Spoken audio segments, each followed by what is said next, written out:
नमस्कार साथियों। कल का दिन हमारे लिए कंपैरेटिवली बहुत अच्छा था।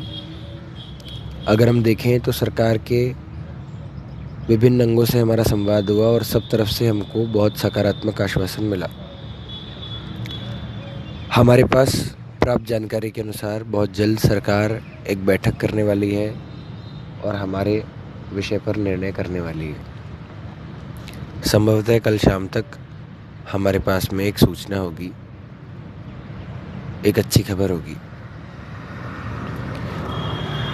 लेकिन बात ये नहीं है कि फैसला हमारे पक्ष में आता है या विपक्ष में आता है, कल सुबह आता है कि शाम को आता है।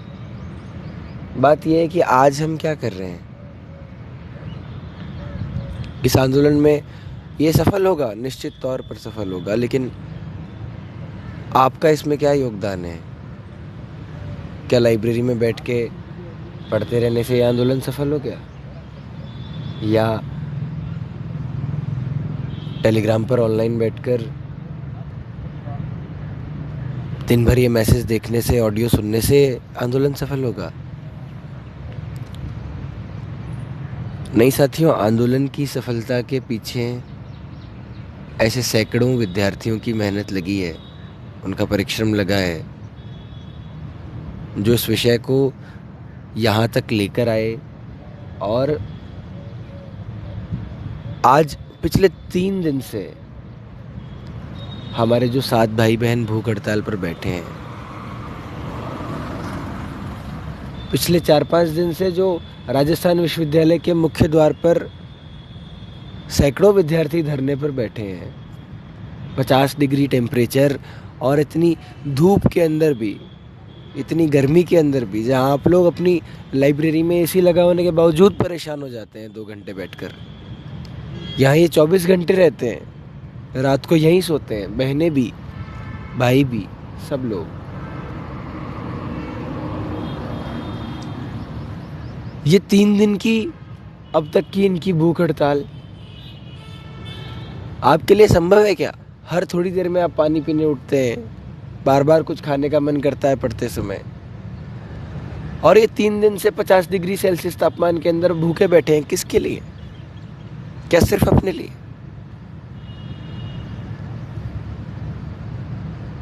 क्या इनकी मेहनत से आंदोलन की सफलता होगी तो हमको कोई लाभ नहीं होगा?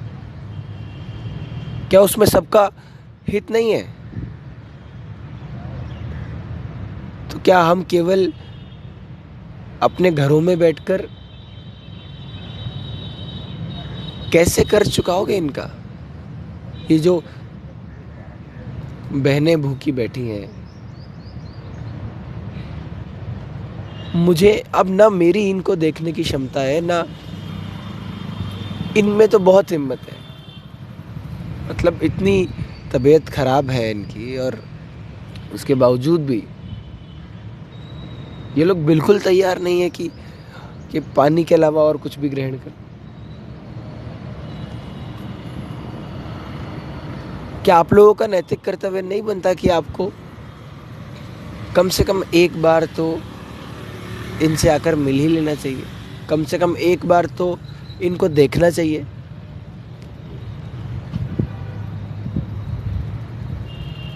ठीक है, आपने अब तक आंदोलन में जो योगदान दिया, नहीं दिया, आगे निर्णय की घड़ी भी नजदीक है, लेकिन आज हम किसका इंतजार कर रहे हैं? हमारी बहन, एक बहन की हालत इतनी खराब है, मुझे लगता है उसको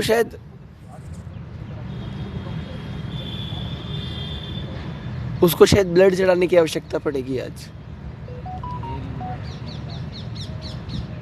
लेकिन मैं किससे उम्मीद करूं? उन लोगों से जो 3 दिन तक लगातार एक सैनिक भूखा बैठा रहा, हमारी बहनें भूखी बैठी रही, छात्र आपके जैसे भूखे बैठे रहे। हम सबके लिए, मेरे लिए, आपके लिए, हमारे भविष्य के लिए, इस परीक्षा को पोस्टपोन करवाने के लिए, एक कैलेंडर के लिए, जब ये लोग भूखे बैठे हैं, कल को इनको रक्तदान की आवश्यकता पड़ेगी। मुझे नहीं लगता आप लोग आज 3 दिन में इनसे मिलने तक नहीं आ रहे, अगर इनको कोई संभालने तक नहीं आ रहा अगर आप में से, ये बड़े शर्म की बात है। किससे उम्मीद करूं मैं कि आप लोग रक्तदान करने आ जाएंगे कल को?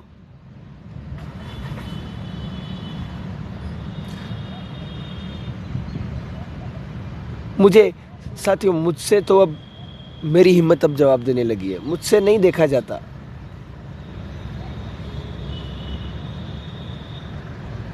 आज सुबह एक बहन की तबीयत बहुत बिगड़ गई है। अब बड़ी मुश्किल से हमने उसको संभाला।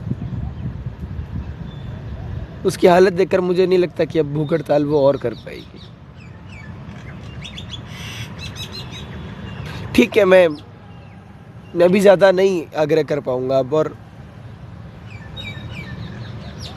मुझे लगता है मुझे रोकना पड़ेगा इनको,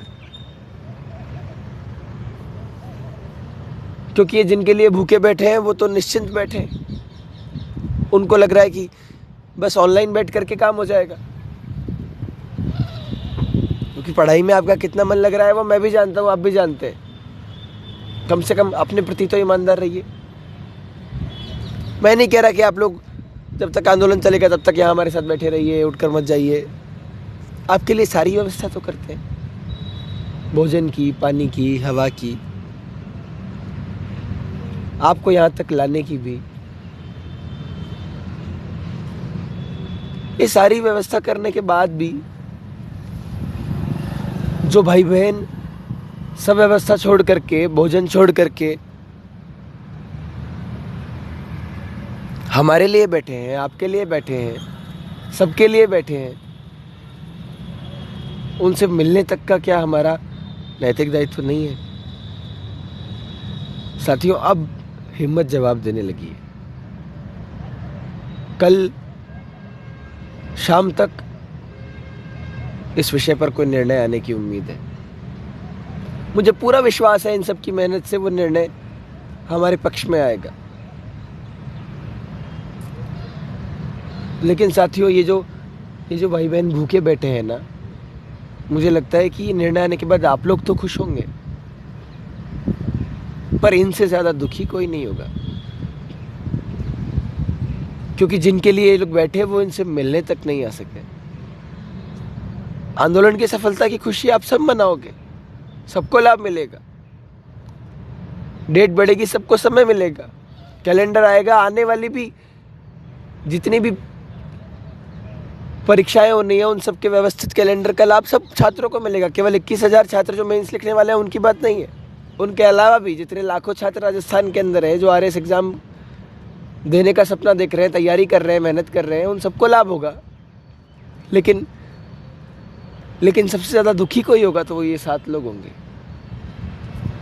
इसलिए कि इनकी मेहनत रंग तो लाई, पर जब ये संघर्ष कर रहे थे तब आप साथ नहीं खड़े थे, आप अपने घरों पर बैठे थे। किताबें खोलकर इनको भी पढ़ना है, ये भी लाइब्रेरी में बैठ करके, एसी में बैठ करके पढ़ाई कर सकते हैं, तैयारी कर सकते हैं। इनके पास भी उतने ही दिन बचे हैं जितने दिन आपके पास है। आपका पूरा समय नहीं मांग रहा मैं बस आपसे हाथ जोड़ करके ये प्रार्थना कर रहा हूँ साथियों कि कम से कम एक बार तो अपने घरों से निकलकर यहाँ आया जा सकता है। कोई ज़बरदस्ती नहीं है, मैं बस अब ये निर्णय आप पर छोड़ता हूँ। मैं आग्रह से अधिक कुछ नहीं कर सकता। अब ये प्रस्ताव आपके सामने है कि आज आपको यहाँ आना है, इनकी हिम्मत बढ़ानी है। कम से कम एक बार तो, चाहे कुछ मिनट्स के लिए ही सही, एक बार इनसे मिलकर जाना है, एक बार इनको देखकर जाना है। या फिर